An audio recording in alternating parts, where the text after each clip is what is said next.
Assalamualaikum warahmatullahi wabarakatuh. Kawan-kawan sekalian, kembali kita berjumpa di Jejak Semesta 65 Channel. Kali ini kita akan membacakan sebuah tulisan dari Dr. Sahganda Nainggolan yang Direktur Sabang Merauke Circle. Saudara sekalian, tentunya nama ini tidak asing bagi kita, terutama di kalangan teman-teman aktivis ya. Beliau seorang pemerhati sosial politik atau isu-isu kebangsaan dan isu-isu kebangsaan yang lain. Tulisannya ini sudah dimuat di media online dan juga disebar di Twitter, di media sosial. Kita ambil dari Twitter tulisan ini, dan tulisan beliau ini cukup panjang ya, cukup panjang, tapi sangat menarik karena beliau mencoba mengangkat sebuah fenomena yang terjadi, kemenangan Presiden Brasil yang dianggap sangat pro buruh atau masyarakat menengah ke bawah, dan dikaitkan dengan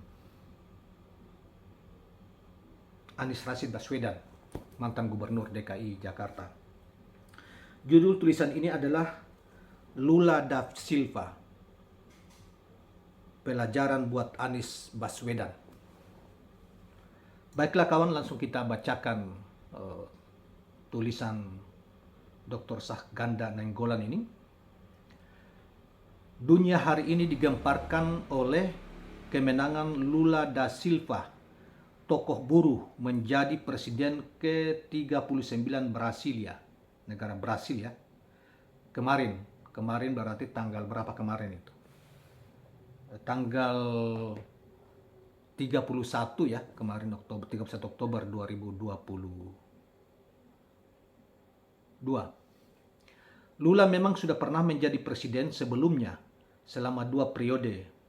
Periode 1 ya, periode 4 tahun, yakni tahun 2022-2028.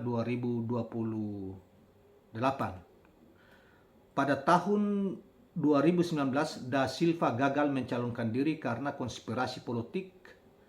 Orang-orang kaya menjarakan dia 580 hari atas tuduhan korupsi dari Petrogas, lalu distempel tidak pantas jadi calon presiden, yang kemudian dianulir oleh Mahkamah Agung atas desakan Komisi HAM PBB tahun 2019 yang lalu. Lula dibenci orang-orang kaya karena ketika dulu menjadi presiden berhasil membuat orang-orang miskin mempunyai mobil dan memacetkan jalan kota-kota Brasil. Orang-orang kaya ingin hanya mereka yang punya mobil sehingga mereka nyaman berkendaraan, kata Lula. Begitu juga ketika Lula membuat undang-undang pembantu rumah tangga sehingga membuat orang kaya membayar pembantu lebih mahal lagi. Sejak kecil Lula memang bermimpi bagaimana membuat orang-orang miskin menjadi kaya. Hal ini terpatri dari alam bawah sadarnya sejak kecil. Lula adalah tukang semir sepatu di kota Sao Paulo, Brasil, setelah beberapa tahun pindah dengan perjalanan 2 minggu dari kampung asalnya. Berbagai sumber menyebutkan perjalanan itu Lula dan keluarga ditempuh dengan menumpang di bak belakang truk. Hidup miskin membuat Lula tidak tamat sekolah SD. Kehidupannya yang kita kenal saat ini dimulai ketika ia diterima bekerja di pergudangan dan lalu pabrik metal di Sao Bernardo da Campo, Sao Paulo, dalam usia belasan tahun. Pekerjaan itu mengantarkannya kepada organisasi buruh otomotif dan kemudian menjadi ketua organisasi dengan anggota 100 ribuan pada usia dia 30 tahun, yakni 1975. Ini sekilas pintar tentang perjalanan hidupnya sang pemenang ya, Lula, yang dikenal Lula da Silva. Ideologi Lula adalah orang miskin. Para pendukung Lula melakukan pembelaan ketika kelompok pro-presiden Bolsonaro mengolok-ngolok Lula koruptor. Pembelaannya adalah Lula korupsi untuk memperkaya orang miskin, tetapi Bolsonaro korupsi untuk memperkaya orang kaya. Bolsonaro itu presiden Brasil sekarang yang kemudian dikalahkan pada hasil pemilu kemarin, dikalahkan oleh Lula.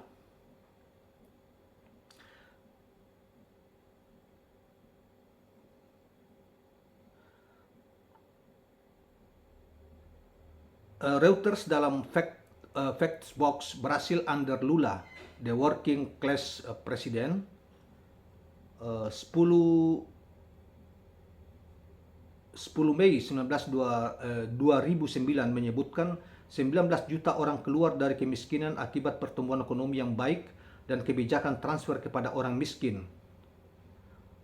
Lula sendiri dalam wawancara dengan Brasil de Facto dalam judul Lula is the worker who driver the real economy mengklaim 2002 sampai 2014 ketika Partai Buruh berkuasa mereka telah menciptakan 22 juta lapangan kerja baru, tingkat pengangguran 4,3% dan menaikkan upah buruh khususnya di awal pemerintahan dia sebesar 74%.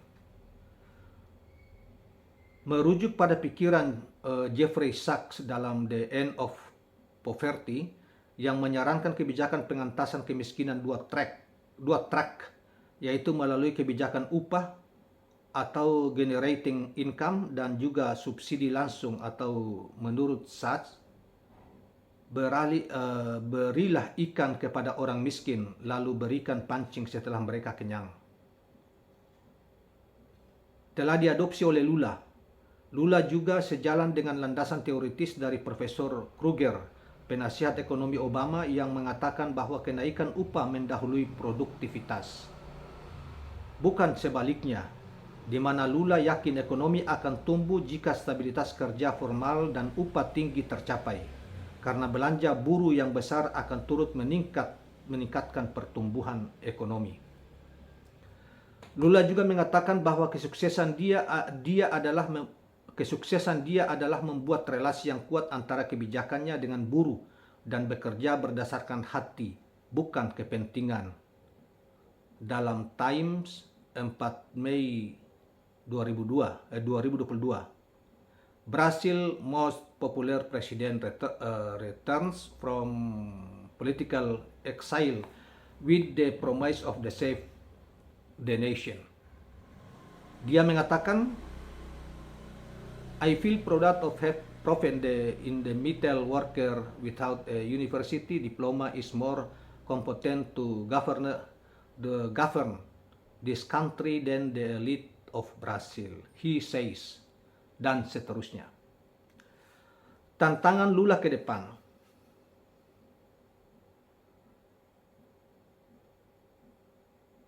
Lula menghadapi situasi ekonomi yang parah akibat krisis dunia, utang yang besar, dan geopolitik. Perang dingin. Lula berjanji untuk rebuild Brasil. Kemudian begitu juga janjinya menstop deforestasi Amazon yang ugal-ugalan oleh rejim Bolsonaro. Sementara kemenangan Lula sendiri sangatlah tipis, yaitu 50,9% versus 49,1%. Hanya menang tipis 1,8% dari Bolsonaro. Dari kelompok far left atau sangat kiri sendiri, meskipun mereka mendukung Lula, tapi mereka was-was dengan wakil presiden Lula, Geraldo Alckmin, yang merupakan kelompok kanan center-right dan juga saingan Lula pada Pilpres 2006. Beberapa tokoh sosialis mengungkapkan bahwa mendukung Lula adalah sebuah kondisi yang diperlukan untuk kemenangan buruh berikutnya. Kemudian di subjudul sang penulis mengatakan relevansinya, membuat subjudul dengan bunyi relevansinya bagi Indonesia. Brasil adalah negara terbesar di Amerika Latin dengan populasi 200-an juta penduduk. GDP-nya mencapai 1,9 triliun di atas Indonesia yang 1,29 triliun tahun 2022. Pendapatan yang besar ini membuat Brasil masuk dalam kelompok BRICS atau Brasil, Rusia, India, China, dan South Africa atau Afrika Selatan, dan G20. Indonesia dan Brasil seringkali dianggap mewakili negara berkembang dengan ekonomi yang besar. Namun pengelolaan ekonomi yang bergantung pada utang dan berbagai indikator ekonomi yang buruk selama ini membuat Brasil dan Indonesia masuk dalam kelompok Fragile Five. Setidaknya jika tidak oleh Morgan Stanley seperti di awal pengkategorian, maka oleh lembaga rating lainnya. Secara struktural perekonomian Brasil dan Indonesia mengalami ketimpangan yang sama. Segelintir orang menguasai porsi perekonomian yang sangat besar. Selanjutnya dikatakan bahwa Lula sebagaimana juga Anies menjadi oposisi terhadap kaum kapitalis oligarki. Maksudnya Anies Rashid Baswedan ya. Masa pendukungnya pun mengharapkan demikian. Kemiskinan yang dialami mayoritas penduduknya dengan identitas politik working class di Brasil dan Islam di Indonesia terus bertarung untuk merubah struktur sosial yang bersifat historis, melawan penjajah dan jangka panjang. Pertumbuhan ekonomi dan demokrasi yang diharapkan untuk menaungi semua rakyat seringkali dibajak oleh pemilik modal untuk terus-menerus memperkaya diri dengan penguasaan sektor ekstraktif dan perusakan lingkungan. Hal ini menjadi menarik untuk mencari pelajaran dari apa yang terjadi di Brasil saat ini. Kemudian kawan-kawan sekalian, dilanjutkan dengan subjudul berikutnya, yaitu pelajaran buat Anies Baswedan. Kecintaan kaum buruh di Brasil terhadap Lula dan kecintaan umat Islam terhadap Anies Rashid Baswedan bersifat sebanding. Lula telah mentransfer dukungan kaum buruh untuk melawan kaum kapitalis oligarki yang menguasai pemerintahan Brasil 6 tahun belakangan ini. Tentu saja kemenangan Lula ini dibantu oleh fakta kegagalan Sorano mengelola masa pandemi COVID-19, di mana terlalu banyak korban meninggal di sana. Namun perjuangan Lula dan kaum buruh di sana tidaklah mudah. Pemenjaraan selama 18 bulan dari vonis 10 tahun yang dialami Lula akibat konspirasi rejim Bolsonaro di masa usia tua Lula membuat jalan terjal harus dipikul kaum buruh. Namun pengalaman kaum buruh Brasil dalam berkonflik dengan rejim militer mereka beberapa dekade lalu membuat mereka menjadi tirani. Bahkan ketika Lula di penjara, berbagai demonstrasi buruh dilakukan di depan penjaranya dengan tuntutan pembebasan. Lula menggandeng wapres yang relatif liberal. Anies dengan identitas Islam menggandeng Partai Nasdem yang sekuler dan liberal. Hal ini bisa menjadi model yang sama jika keduanya berkuasa. Pilihan Lula yang berkompromi dengan berbagai kebijakan liberal, termasuk nantinya privatisasi dan kebijakan perburuhan yang pro-market, akan berbenturan dengan ideologinya yang cinta orang miskin. Jika Anies berkuasa dan melakukan hal yang sama, maka rakyat mendukung Anies akan mengawasi pilihan-pilihan kebijakan agar dipastikan tidak mengorbankan rakyat miskin. Ini sebuah pertarungan berlanjut.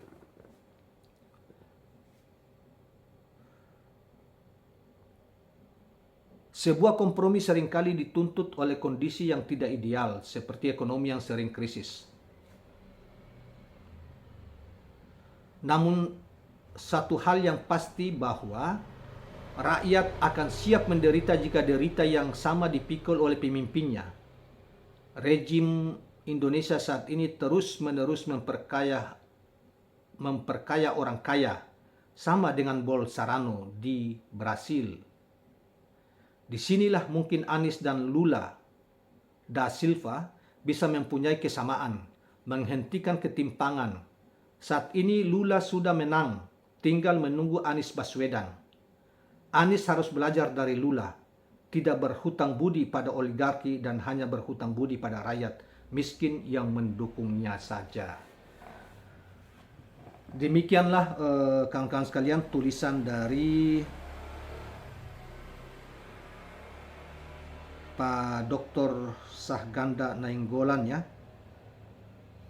yang mencoba untuk menulis tentang hasil pemilu Brasil kemarin yang kemudian dimenangkan oleh Lula da Silva yang dianggap sebagai seorang tokoh buruh yang amat mencintai kaum miskin ya, amat membela dalam kebijakan-kebijakan pemerintahannya, bahkan secara pribadi juga sangat mencintai kaum miskin, sehingga dikatakan bahwa Lula ini memiliki ideologi kaum miskin, mencintai kaum miskin. Nah, itu dikaitkan dengan dia dianggap sesuatu inspirasi yang sangat penting bagi Indonesia, terutama tokoh Lula ini sang presiden yang kemudian kembali dan terpilih kembali dalam pemilu kemarin menggulingkan penguasa yang berkuasa, dianggap ada relevansi dan atau ada memiliki kesamaan tokoh itu sama dengan di Indonesia itu seperti mantan gubernur DKI Dr. Anies Rashid Baswedan yang kebijakannya ketika dia memimpin DKI, kebijakannya sangat pro rakyat miskin. Itu sudah diperlihatkan selama 5 tahun ketika memimpin DKI. Ketika penguasa yang lalu menggusur habis melakukan penggusuran ulang-ulang terhadap kaum miskin kota Jakarta, Anies datang dan membangun perumahan-perumahan mereka di atas puing-puing yang digusur oleh pemerintah sebelumnya, itu Ahok dan kawan-kawan termasuk Jokowi yang membela habis Ahok, yang kemudian Ahok tumbang dalam pilkada yang lalu dan kemudian dimenangkan oleh Anies Rashid Baswedan. Kini kurang lebih 2 minggu sudah masa jabatan Anies Rashid Baswedan telah berakhir dan telah terbukti bahwa Anies adalah seorang yang pro rakyat, kemudian dia juga tidak anti mereka yang punya, tetapi dia coba untuk membangun pendekatan pembangunan, pendekatan keadilan. Jadi semuanya dibangun, baik itu yang rakyat kecil, tetapi tidak juga mengganggu mereka yang sudah mapan sebelumnya, tetapi malah menghimbau supaya mereka yang sudah mapan ikut membantu yang sedang tumbuh, sehingga bisa tumbuh bersama-sama dan tercipta suatu kondisi sosial yang damai dan damai, merata dan adil. Dan itu sudah dibuktikan selama 5 tahun tidak ada semacam huru-hara atau stabilitas sangat terjaga,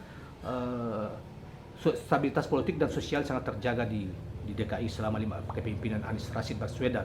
Dan seperti yang dikatakan oleh Sahganda Nainggolan tadi dalam tulisan itu, dikatakan bahwa yang paling banyak memberi dukungan terhadap Anies Rashid Baswedan adalah kelompok-kelompok masyarakat Muslim, ya, masyarakat Muslim, karena memang kita mayoritas DKI itu kurang lebih 90% itu Muslim, dan rata-rata mereka ini berada di belakang Anies karena dia menerapkan nilai-nilai kejujuran, keadilan dan pro masyarakat kecil dan tidak korup, ya, pro buruh dan tidak korup selama pemerintahannya.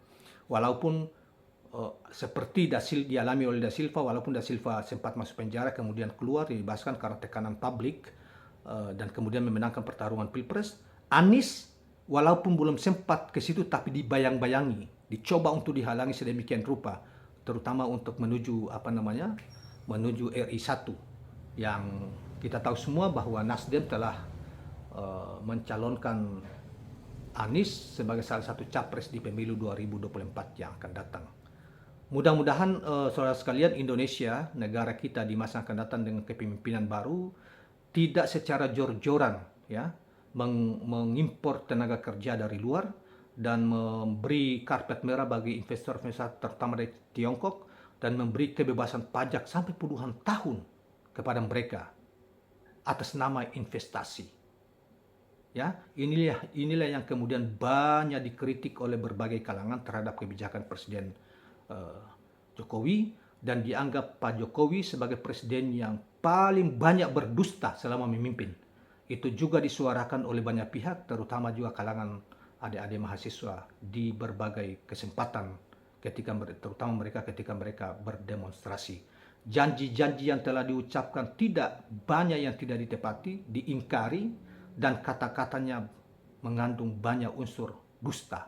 Itu yang dikatakan oleh mereka, yang tersebar di berbagai media sosial dan lain sebagainya, sehingga mereka merindukan perubahan mendasar dan merindukan ada seorang pemimpin yang bisa mengatasi keadaan dan tidak melanjutkan apa-apa yang telah jejak-jejak yang nanti ditinggalkan oleh sang presiden saat ini.